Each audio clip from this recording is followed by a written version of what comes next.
Bon les gars, on est peut-être à l'épisode final. Ce que je vais vous montrer aujourd'hui, je me dis souvent, mais je crois que c'est vraiment du jamais vu sur YouTube. On va visiter ensemble l'usine qui a fait par exemple le style français. L'épisode, pour moi, ça va être une masterclass. Donc prenez votre cahier, votre stylo, prenez des notes. Rendez-vous à l'intérieur. Salut Nicolas. Salut, ça va bien? Ça va bien toi? En forme.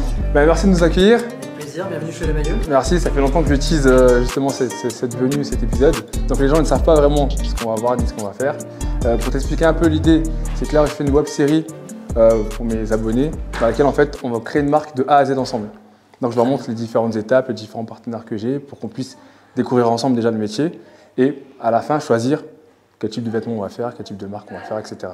Parfait. Donc la plupart des gens ils s'y connaissent pas en vêtements. Donc le but c'est vraiment de découvrir, là aujourd'hui on parlera du Made in France, savoir vraiment les étapes de fabrication, savoir si c'est réalisable.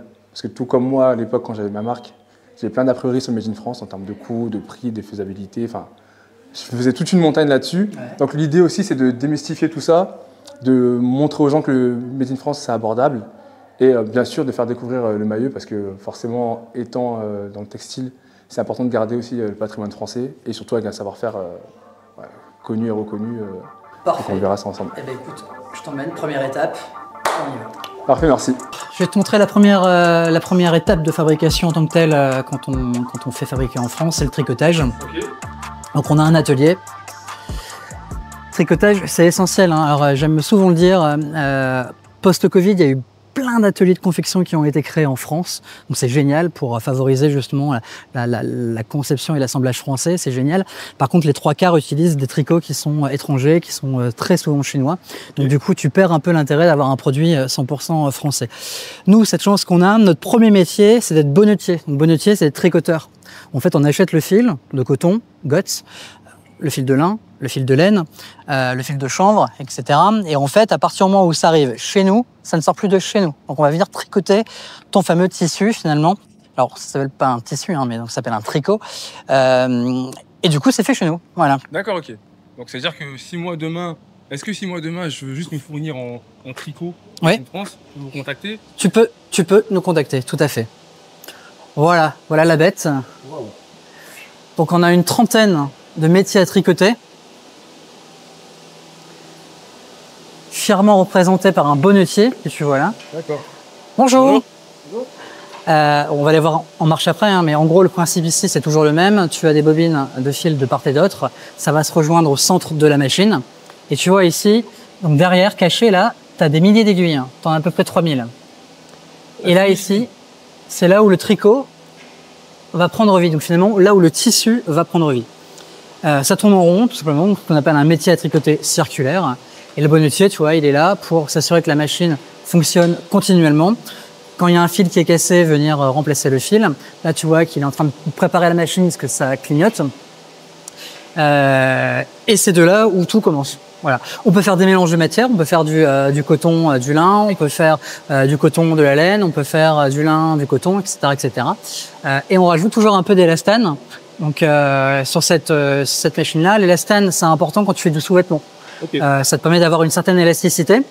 Pareil chez le maillot, ce qui nous importe, c'est de ne pas aller au-delà d'un certain seuil. Tu as plein de marques qui vont te proposer des sous-vêtements avec 18, 20, 30% d'élastane. Pourquoi? Parce que ça coûte moins cher. Mais en fait, écologiquement parlant, c'est dégueulasse. Nous, sur les produits maison Le Maillot, on va à 3%. Et exceptionnellement, on peut monter à 6%, grand max. Voilà.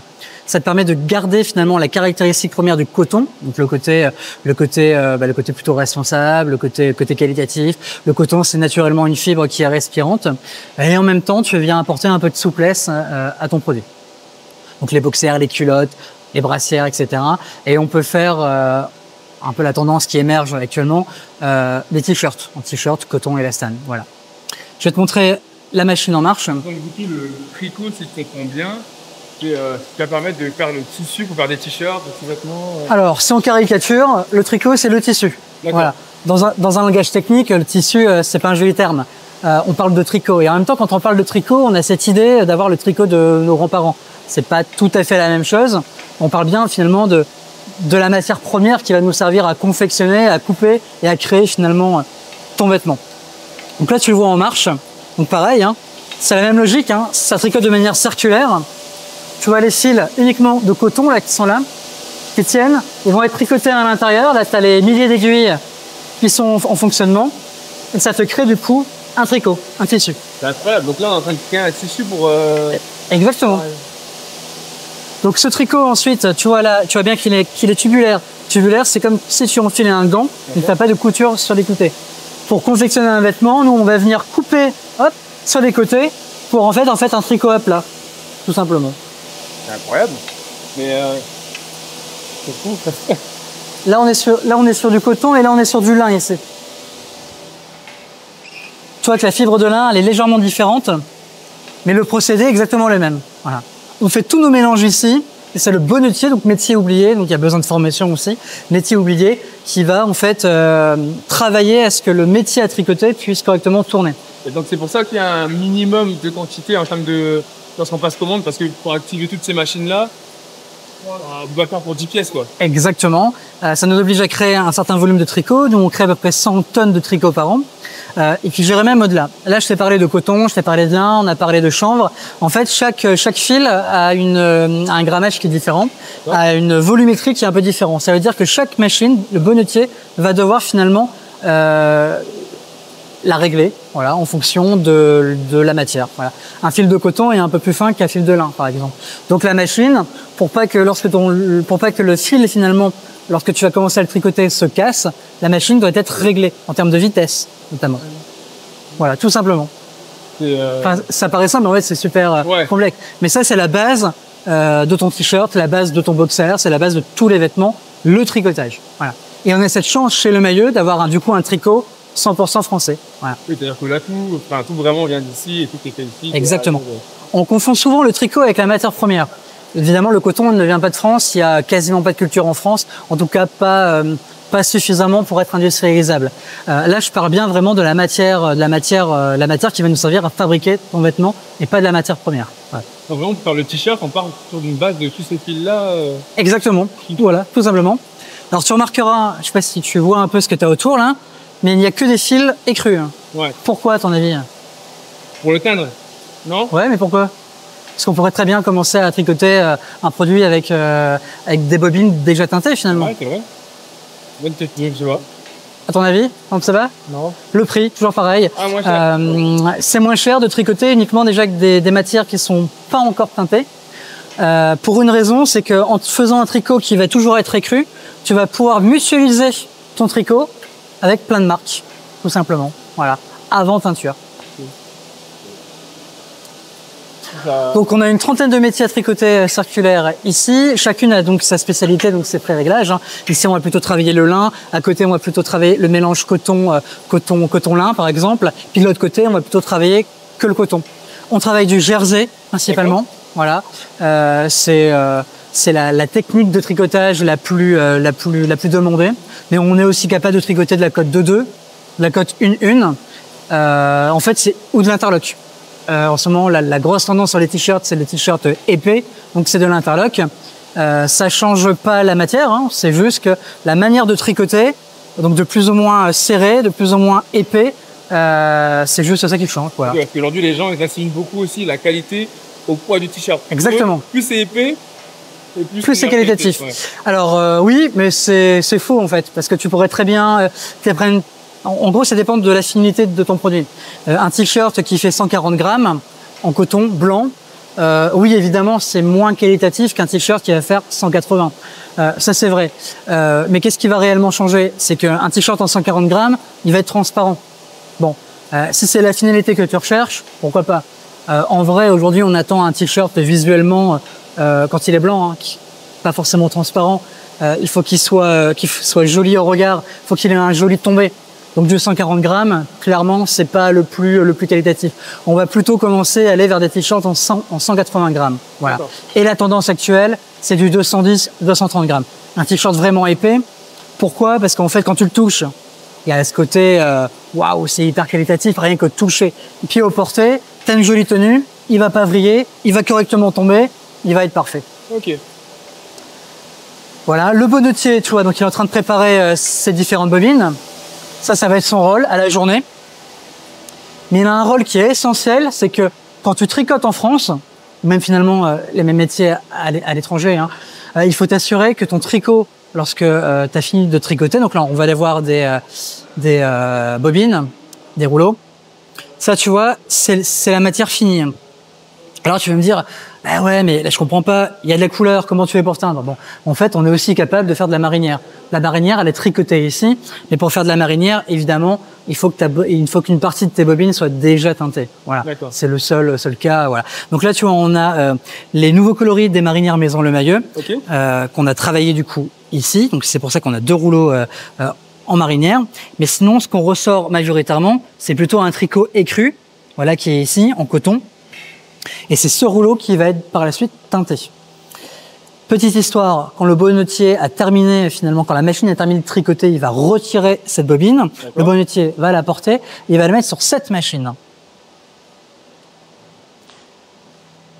Cette machine, moi j'adore la présenter parce qu'elle est vraiment le reflet du métier de bonnetier. Oui, le bonnetier va installer sa machine, va installer ses bobines, va réparer, lorsqu'il y a une aiguille qui est cassée, il va réparer l'aiguille, il va réparer le fil, etc., etc. Mais une fois que c'est tricoté, qu'est-ce qu'il va faire? Il va venir dérouler sur cette machine qui est rétroéclairée tout sur le rouleau de tricot pour vérifier à l'œil nu qu'il n'y ait pas d'erreur. Les erreurs, c'est quoi? Une aiguille qui casse, ça peut arriver. Qu'est-ce que ça va provoquer sur la machine? Ça va provoquer potentiellement un trou ou une maille en zigzag. Ça, le bonnetier va le repérer et potentiellement, on va pouvoir réparer notre tricot quand il y a une maille en zigzag ou il y a un petit trou. D'accord, voilà. Ok. Ah ouais, et du coup, c'est vraiment une des pièces, enfin, c'est l'étape première, donc c'est la pièce principale. Bah, imagine, le tricot est de mauvaise qualité au départ. Ça veut dire que dans les autres ateliers, quand tu vas commencer à confectionner ton t-shirt, ou ton vêtement, tout court, il va pas être de bonne qualité. C'est un produit qui va mettre au rebut finalement à la fin. Résultat, tu auras perdu à toutes les étapes de fabrication du temps, donc coût de l'argent. Donc le rôle du bonnetier, en fait, il est essentiel puisqu'il doit s'assurer que qualitativement le tricot qu'on va donner à l'étape suivante, donc à l'atelier suivant, la coupe, soit exempt de tout défaut, tout simplement. Et ça, oui, on peut se faire aider par des machines. On est en train d'équiper nos machines à détecteur optique justement pour commencer à contrôler et venir en aide par rapport au bonnetier. Mais ce travail final, une fois que le tricot est fait, rien remplacera l'œil nu. Voilà. Et ça, c'est essentiel pour le coup. Incroyable. Il n'y a pas un zoom, enfin c'est vraiment le... Ah non, il étale tout simplement, 2 tables rétroéclairées, il étale et il check la qualité de sa matière. Et en fait, voilà, ici, en exemple, tu as plusieurs pièces de tricotage. Là, tu vois, là on est sur du lin. Ça, c'est du lin. Toucher un peu moins soyeux, du coup, au début, parce que le lin, en fait, plus tu vas le laver, plus il va se patiner, plus il va être super agréable. Lin français. Alors, je te disais, nous, on ne travaille aujourd'hui exclusivement qu'avec du lin français. Alors, comme beaucoup, parce que on est le premier exportateur au monde de lin. Ok. Premier cultivateur de lin. Ouais. Bon. Donc, quand je te dis ça, je t'ai rien dit. Tu vas dire, ouais, mais tu vas chez Zara, etc. Ça va être du lin cultivé en France. Ok, c'est génial. Ce qu'il faut regarder, c'est où ton lin est tricoté. Pardon. Où ton lin est filé. Le lin est filé. Les 3/4 du temps, il est cultivé en France, il est filé en Chine.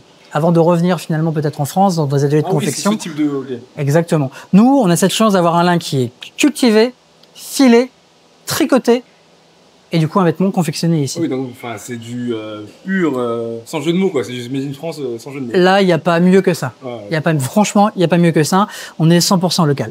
Voilà, mais c'est notre plus grande fierté, avec un impact évidemment sur le prix final, mais on estime que c'est dans les valeurs de Le Mayeux, et puis on a un produit 100% local, donc en fait ça vaut tout son pesant de cacahuètes quoi, pour le coup.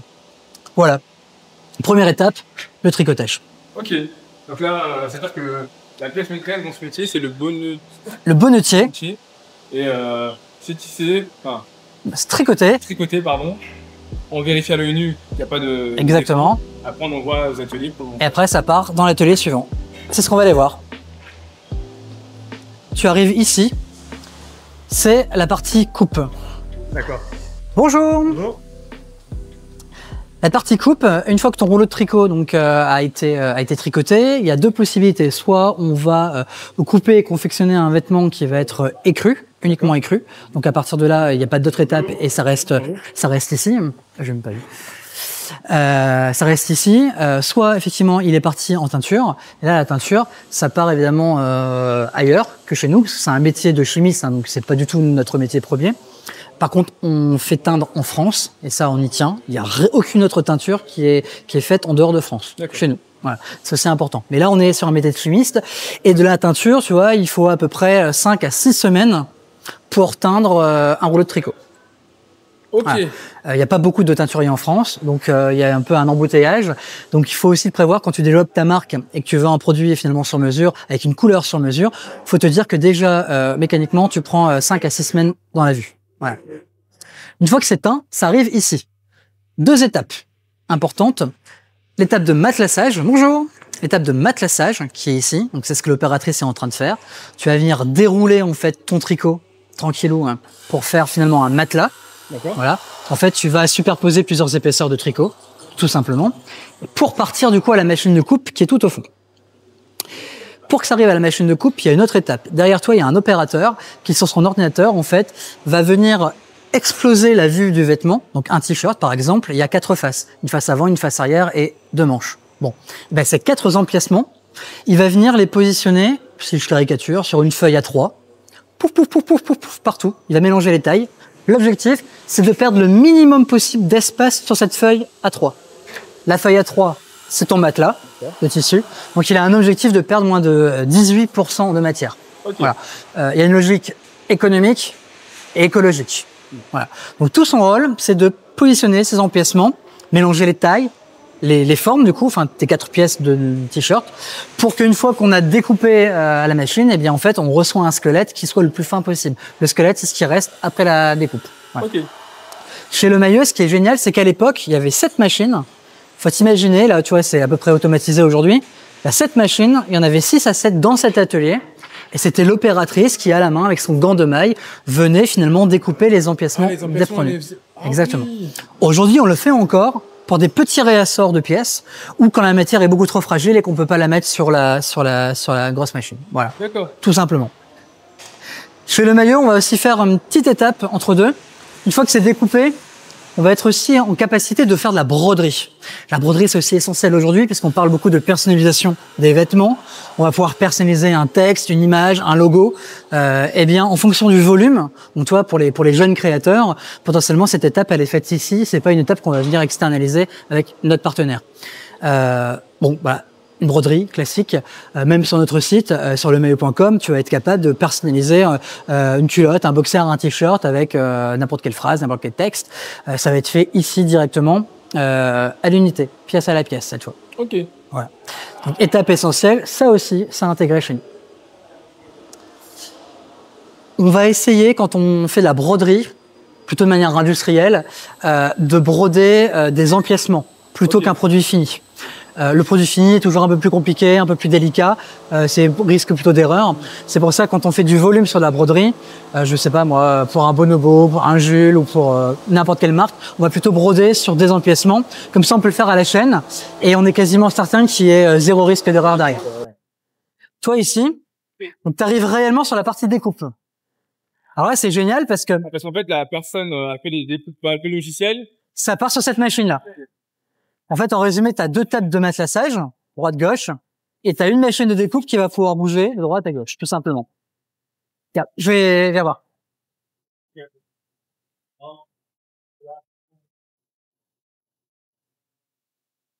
Ça, typiquement, c'est ce que l'opérateur a positionné de manière informatique. Il a positionné ses formes ici, tac, tac, tac, sur la taille de ton matelas qu'on lui a donné, et la machine va venir découper les formes qu'on lui a demandé. Okay. Ici.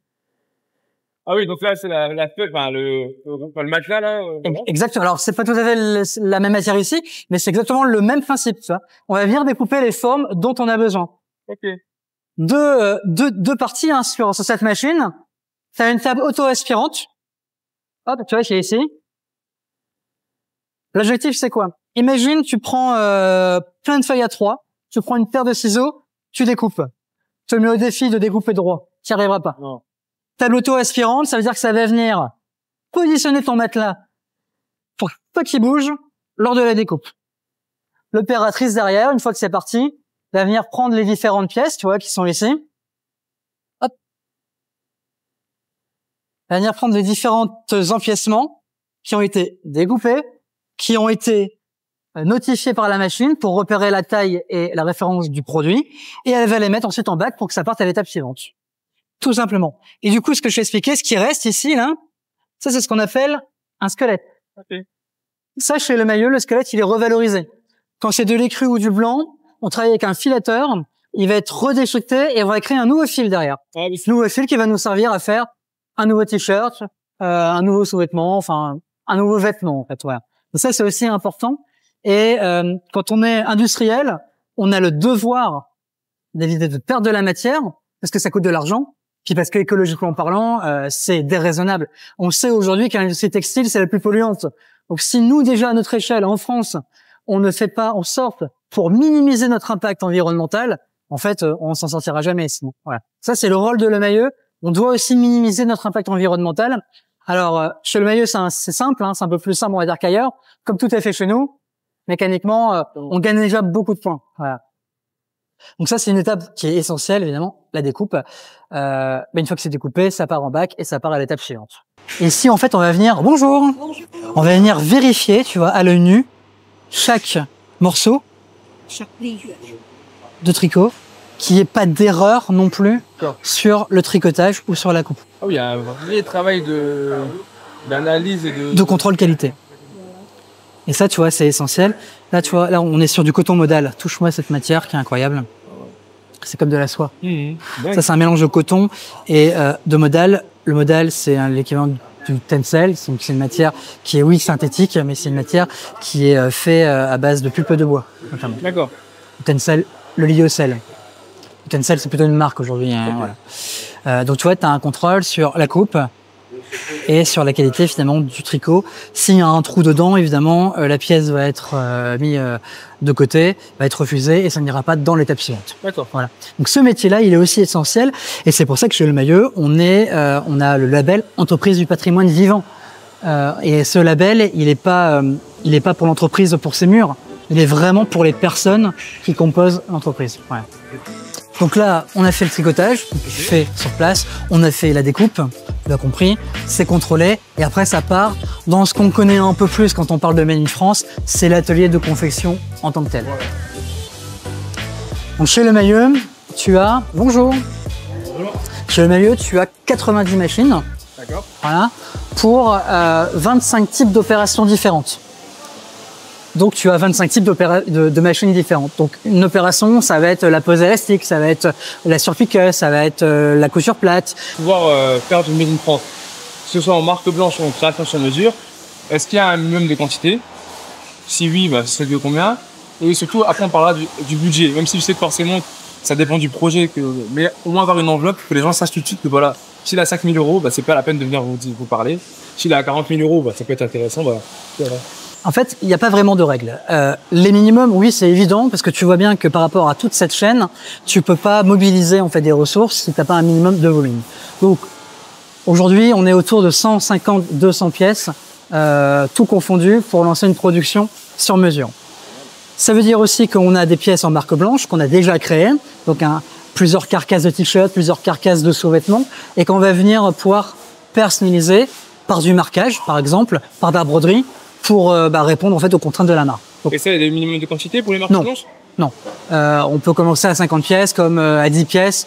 Ça dépend véritablement de ce qu'il faut faire. Tu auras toujours un minimum quand même, parce que typiquement pour une broderie ou pour un transfert, il y a quand même des coûts. Moins tu vas faire, plus ça va coûter cher. Donc on peut faire du Made in France aujourd'hui à partir de 10 pièces par exemple, grâce aux marques blanches. De 10 pièces, de 15 pièces par rapport à une marque. La technique aussi qu'on va choisir, si c'est de la broderie, ben voilà. Exactement. Quand tu fais de la broderie, ça veut dire qu'il faut travailler ton dessin. Donc mécaniquement, ça a aussi un coût. Donc en fait, on fait assez peu souvent pour 10 pièces. Pour du transfert, pourquoi pas, tu as 10, 15 pièces, 20 pièces, on peut éventuellement le faire. C'est ici qu'on assemble différents produits. Donc une fois que ça a été tricoté, vérifié, coupé, ça arrive ici. On va venir assembler les différentes pièces. On va venir assembler le dos du devant et les épaules. L'étiquette de composition, on va venir rajouter les petites collerettes, etc., etc. Et ça, vous l'avez créé, l'étiquette de composition, ou les gens doivent nous fournir? Alors, il y a les deux possibilités. L'étiquette de compo, elle peut être faite ici. Et l'étiquette de marque, c'est plutôt fait en externe. Mais on peut la créer et on passe par un prestataire pour la faire. Voilà, tout simplement. Donc c'est ici, tu vas voir, on va venir assembler les différentes pièces des produits. Bonjour. Bonjour. Donc là, c'est ce qu'on connaît le plus, c'est l'assemblage, c'est la confection. Voilà. Avec toutes les étapes, on travaille en chaîne jusqu'à arriver au bout où on va faire finalement un contrôle qualité. D'accord. Voilà. Chacune d'entre elles va faire une étape de fabrication spécifique. Ok, d'accord. Voilà. Cet après-midi, elle n'a pas eu. Bonjour. Bonjour. Tu vois, typiquement ici, c'est intéressant, ça j'aime bien le montrer, comment en fait on fait aussi de l'amélioration continue pour notre marque propre ou pour toutes les marques d'ailleurs. Lorsqu'on repère en fin de chaîne ou au milieu de la chaîne, parce que le contrôle qualité, ça peut être au milieu, au début, au milieu ou à la fin. Quand on repère qu'il y a un défaut, on va venir finalement le prendre en photo, donc là notamment un défaut finalement de surjet, un point de tension, on va venir le notifier et puis on va venir en fait dans la traçabilité prendre la mécanicienne en confection qui a peut-être fait une petite erreur et on va venir lui réexpliquer ce qu'il faut faire et de ce qu'il faut pas faire. Et on va venir afficher ici, ça c'est pas bien, ça c'est bien. Voilà. Ça paraît très infantilisant, mais en fait pas du tout.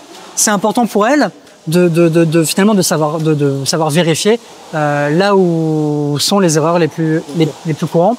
La finalité, elle est quoi? C'est que le client final, que ce soit un client particulier ou un client B2B, évidemment, il soit satisfait et qu'on ait la notion du 100% qualité. Voilà. Oui, bien sûr. Faire en France, il y a cette notion aussi induite de dire c'est qualitatif. Donc tu vois, on a des tableaux. Quand il y a des erreurs, eh bien, on sait les repérer et c'est de la formation continue. Bonjour.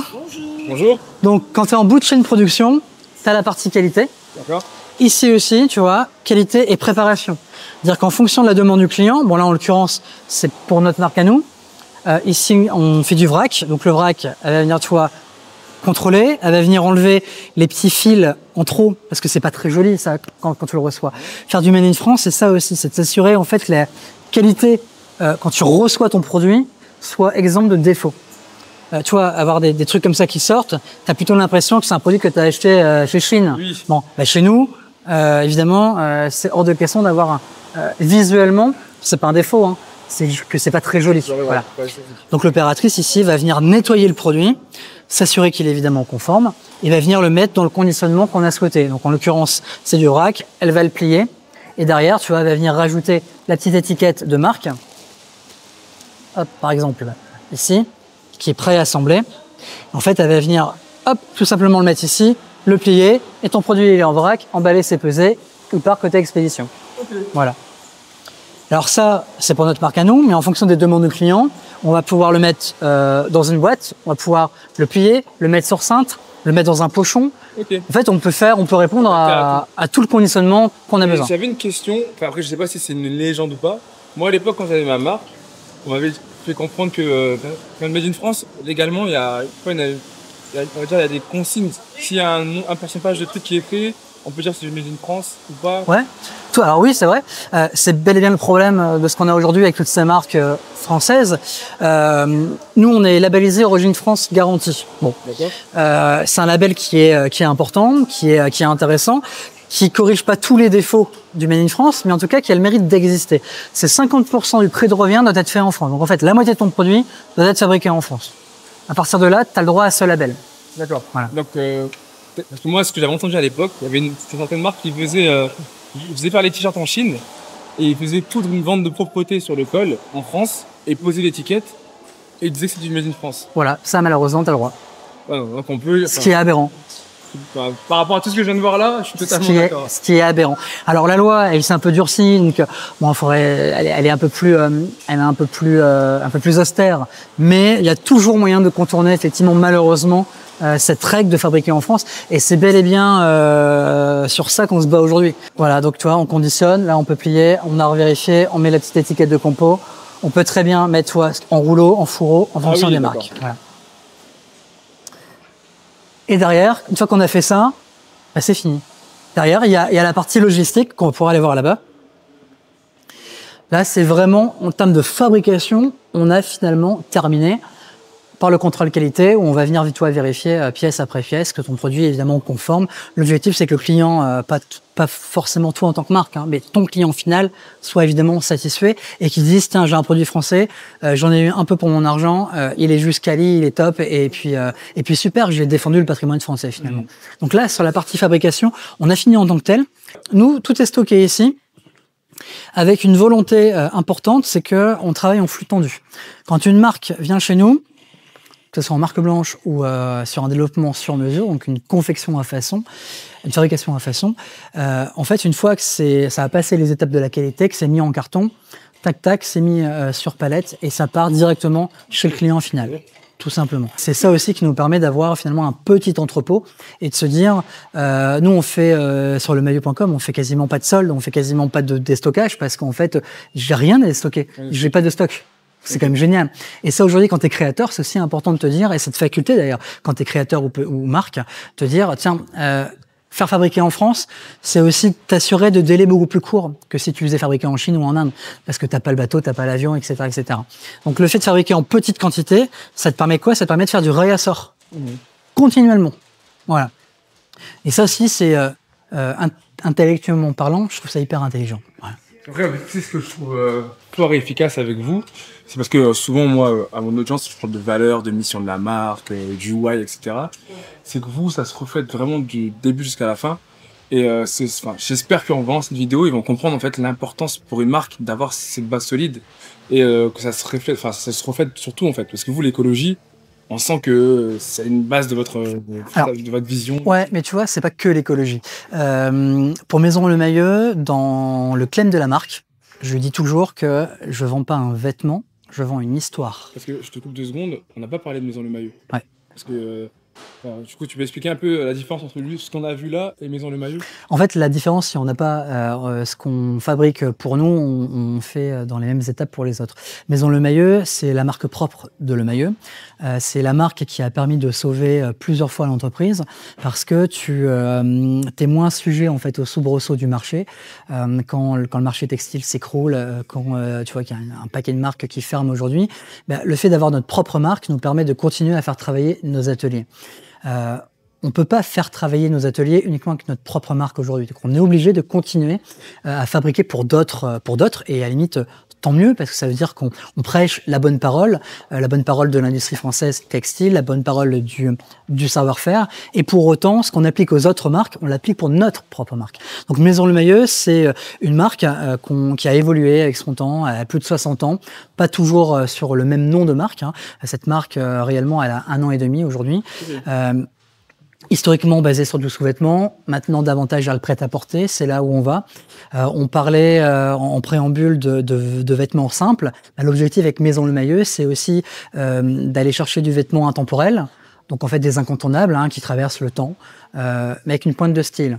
Le style, c'est les désirabilités. Aujourd'hui, on peut pas dire que aujourd'hui les gens ont besoin d'acheter un vêtement parce que t'aimes la couleur, parce que t'aimes la coupe, parce que t'aimes un peu la forme. Il faut quand même quelque chose à te mettre sous la dent pour apprécier un produit. Et avec Maison Le Mayeux, c'est ce qu'on essaye de faire. On travaille le style, on travaille la coupe. On n'a pas fini. On est encore au tout début finalement de cette nouvelle marque, de ce rebranding de marque. Mais on va véritablement vers ça. Des formes peut-être plus audacieuses pour tester. Et d'ailleurs, pourquoi c'est important pour nous d'avoir cette marque? Parce que là, je viens de dire qu'on peut tester. C'est génial d'avoir ta marque propre. En fait, tu prends assez peu de risques. Tu vas tester une forme, une coupe. Tu vas faire 100 pièces, 150 pièces, 200 pièces maximum. Tu t'es planté, tu vas perdre un petit peu d'argent. Mais tu perds pas finalement grand-chose que d'autres marques si tu avais 300, 400, 500, 10 000 pièces. Donc, ça nous permet aussi d'être un laboratoire. Finalement, pour tester des coupes, des formes, des couleurs. Et ce laboratoire, il a 2 vocations. Laboratoire pour notre propre marque, puis aussi tester des matières, des formes, des coupes qu'on peut proposer à d'autres marques et d'autres distributeurs. Donc il y a vraiment avec Maison Le Mayeux, c'est la vitrine de notre savoir-faire, la vitrine de ce qu'on peut proposer aujourd'hui aux marques et distributeurs ou créateurs qui viennent nous voir aujourd'hui chez Le Mayeux. Donc en fait, elle est essentielle. Essentielle pour maintenir les emplois, essentielle pour maintenir notre savoir-faire et essentielle parce qu'elle est la vitrine de ce qu'on peut proposer à toutes les autres marques. Voilà. Et là, tu vois, la dernière partie, bon, c'est la moins visuelle, la moins sympa. C'est ce qu'on appelle le magasin. Le magasin, c'est là où on va stocker en fait les bobines de fil en coton, en lin, l'éastane, le chanvre aussi qu'on est en train de travailler, puisque cette chance qu'on a quand on est fabricant, on a aussi notre bureau de création et de recherche et développement. Et ça, c'est clairement un enjeu aujourd'hui pour nous, en tant que fabricants, d'aller chercher des nouvelles matières. Alors les nouvelles matières, tu les trouves parfois dans la nature, donc tu vois, ça rejoint un peu la notion corps-écologie. Moi, j'adorerais travailler sur des fils d'ortie. Voilà, c'est possible. L'ortie, ce qui te pique, mais sur toi, ça te piquera pas. C'est une matière qui est incroyable, mais c'est une matière qui coûte encore aujourd'hui extrêmement cher à tricoter. Okay, c'est une matière qui est très compliquée. Donc oui, il y en a effectivement partout. C'est une matière qui est ultra locale. Hein, t'en as partout pour le coup. Et ça, pour moi, c'est de la recherche et développement qu'on est en train de faire en interne avec des amis filateurs aussi. Parce qu'on peut pas faire ça seul. Mais l'ortie, c'est une des matières du futur pour moi. Comme l'a été finalement le chanvre.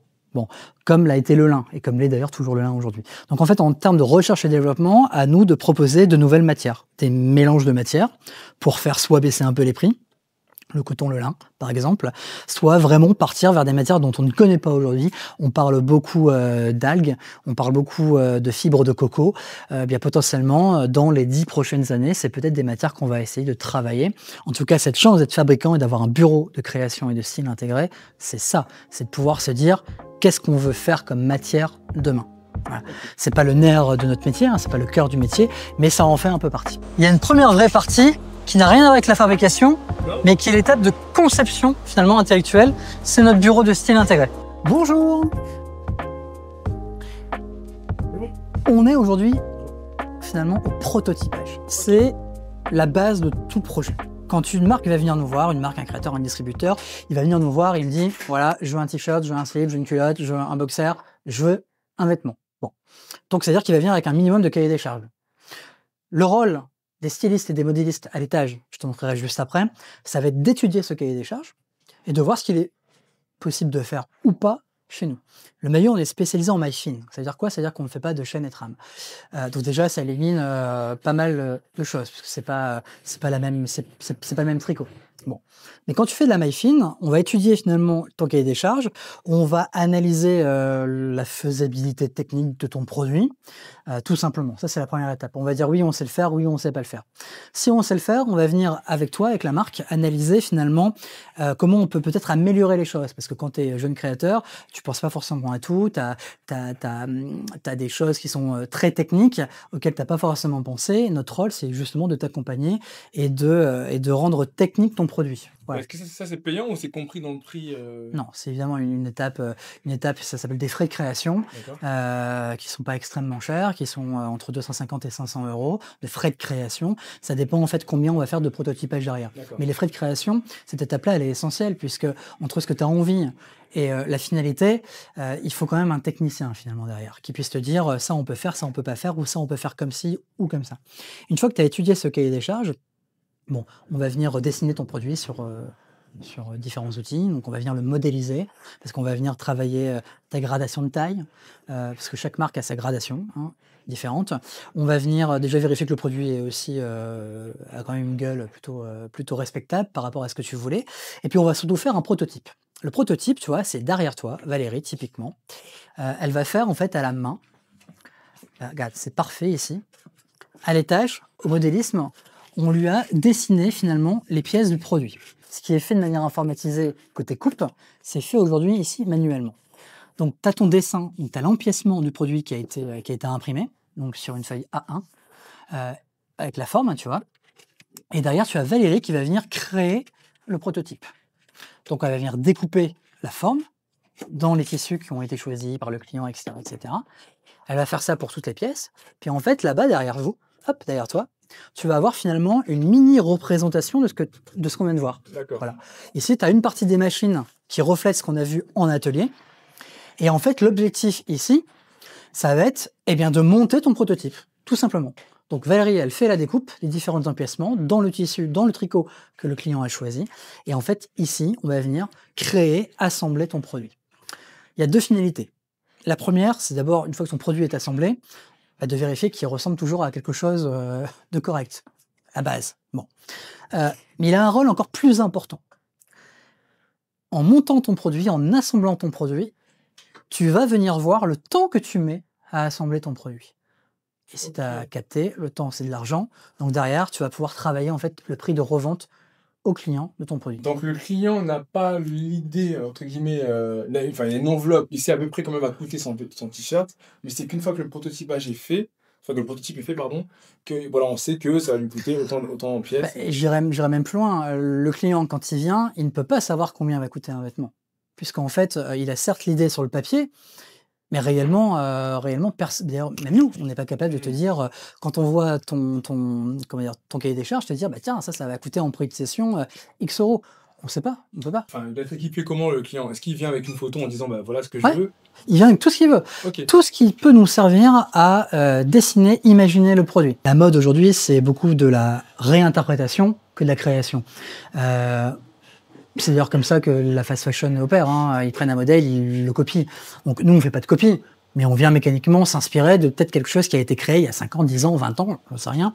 Et puis on va y mettre la patte de la marque, la patte du distributeur, notre patte à nous, pour concevoir finalement un produit qui, mis bout à bout, est quelque chose d'unique. Donc ça, quand on assemble le produit, on va venir en fait voir le temps que ça met pour assembler. Il y a une autre finalité, une fois que tu as assemblé, une fois qu'on a calculé le temps, très bien, c'est de se dire, est-ce que techniquement ton produit, il est industrialisable? Parce qu'il y a une différence de confectionner un produit pour toi perso ou chez toi avec ta petite machine à coudre, que de dire, tiens, je vais faire 50, 200, 300, 1000 pièces. Il y a une grosse différence. Quelque chose qui peut te paraître simple à faire chez toi n'est pas forcément industrialisable. Donc cette étape, elle est aussi essentielle pour valider que techniquement parlant, bah, on puisse fabriquer à grande échelle ton produit. Et quand je dis grande échelle, je parle de 100 pièces, hein. 50 pièces, 100 pièces, 200 pièces. Hein. C'est pas... Voilà. Mais c'est essentiel. C'est essentiel. Et puis il y a un dernier rôle aussi à l'atelier de prototypage, c'est qu'une fois que tu as monté ton proto et que le client a dit « Allez, banco, on est bon, le proto il est nickel », on va aussi monter potentiellement plusieurs taillants. Hein. Parce que souvent on s'accorde sur un modèle en taille M, et puis merde, on se dit quand tu fais de la grande taille « Ah ouais, mais là ton col il est un peu plus large, il est comme ci, il est comme ça ». En fait, il faut toujours essayer de faire dans les tailles, une taille intermédiaire comme la taille M par exemple, et on va aussi créer une taille en 2XL. D'accord. Parce que c'est là où tu as le plus d'erreurs possibles. Donc le temps de confection et de fabrication de ton produit global va permettre de te donner un prix de cession. Donc le prix de cession, c'est le prix auquel tu vas acheter ton produit avant d'appliquer, toi, tes marges, etc., etc. Ça va te permettre aussi d'aller aider quand les étapes de conception, d'assemblage sont un peu plus compliquées. En fait, la partie prototypage va aussi être en aide pour l'atelier principal. C'est-à-dire, bah, regarde, moi je l'ai fait comme ça. Attention à tel impact de ta couture, fais plutôt comme ci, travaille comme ça, etc., etc. Bref, il y a une sorte de guide et d'aide et d'entraide entre les ateliers, bah, tout simplement pour qu'industriellement parlant, ton produit soit toujours parfait, au même titre que là, quand on travaille au prototype, on fait une pièce à la fois, mais que ce soit la même chose quand on travaille de 50 pièces en 50 pièces. Voilà. Donc le rôle du prototypage, il est aussi essentiel et il est aussi internalisé chez le maillot. Et donc, en parlant de tout ça, moi demain, je vais créer ma marque Made in France. Ouais. En général, en termes de délai, on se donne 6 mois, 8 mois, 3 mois. Alors, ça dépend ce que tu veux. Non, je dirais que, basique, hein, je dirais que 3 mois, 3 mois, c'est une bonne étape. C'est pas mal. Mais en vérité, ça va dépendre aussi de toi, parce que si l'idée et si le prototype est pas conforme, on va en refaire un, on va en refaire deux. Puis finalement, parce que ça arrive tout le temps, et les jeunes créateurs, tu vas changer d'avis, tu vas dire bah ça, j'aime bien plutôt la finition comme ça, ou ah ben plutôt la poche, plutôt la mettre comme ça, ah non la finalité du produit plutôt comme ça. Bah en fait c'est toi aussi qui fait que tu recules tous les délais. Et ça en fait on en a assez peu conscience quand on lance sa marque, c'est t'es aussi maître du délai final, parce que comme c'est toi qui dois valider ton produit, bah, mécaniquement plus tu passes de temps à valider ton prototype, plus tu recules toutes les autres échéances derrière. Voilà, ça c'est le premier délai, mais grosso modo 3 mois, si on tape dans la main 3 mois, c'est un bon délai. Après, si tu veux une teinture particulière, pareil, il faut en compter entre 4 à 6 semaines. Donc mécaniquement, tu prends un peu plus de temps. Voilà, 3 mois, c'est un délai minimum qui doit rester intéressant et pertinent, mis bout à bout évidemment de la signature du contrat jusqu'à la livraison chez toi.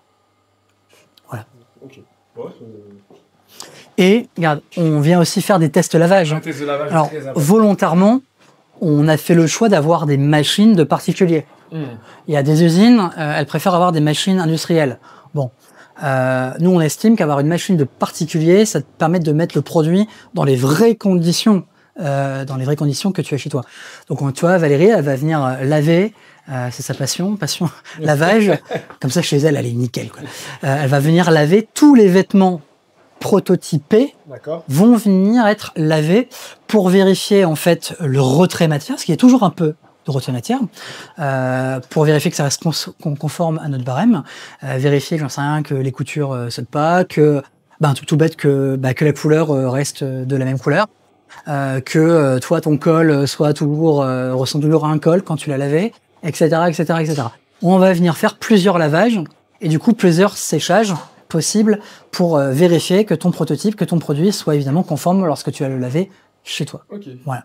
Et ça, en fait, parce que beaucoup aussi Tu vas passer. C'est que maintenant, en fait, aucun n'a parlé de quantité parce que 200 pièces, etc. En fait, moi, les gens qui vont regarder la vidéo, ils vont se dire est-ce que je peux contacter le maillot? Ouais. Donc, forcément, le client parfait pour vous, c'est celui qui aura le plus d'argent, le plus beau projet, etc. Parce que forcément, c'est une rentabilité, c'est une entreprise. Mais pour un jeune créateur, une personne qui est chez lui, qui n'a pas forcément 40 000 euros sur son compte, pour toi, tu conseillerais à quel type de créateur de venir vous voir? Qui veut faire du Made in France, hein, c'est sûr, mais est-ce qu'avec 8 000, 10 000, 15 000 euros, c'est possible de faire un modèle? Je parlerai pas de prix parce qu'en fonction du choix du tricot, tu vas avoir un prix différent. En fonction de la finition, tu vas avoir un prix différent. Moi, je dis tous les créateurs sont les bienvenus.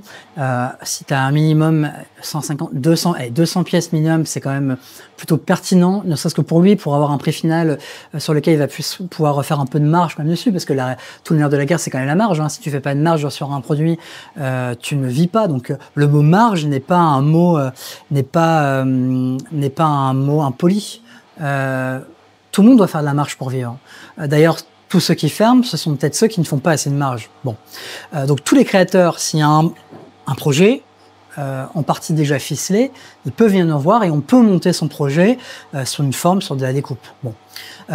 Ceux qui n'ont pas forcément besoin de partir de zéro, on a aussi quelque chose de formidable. On a une marque blanche, on a des carcasses de produits qui sont donc carcasses en t-shirt, carcasses en sous-vêtements, qui sont déjà existants, sur lesquels on peut repartir et sur lesquels on peut venir proposer une broderie, un transfert, un changement peut-être minime sur le produit.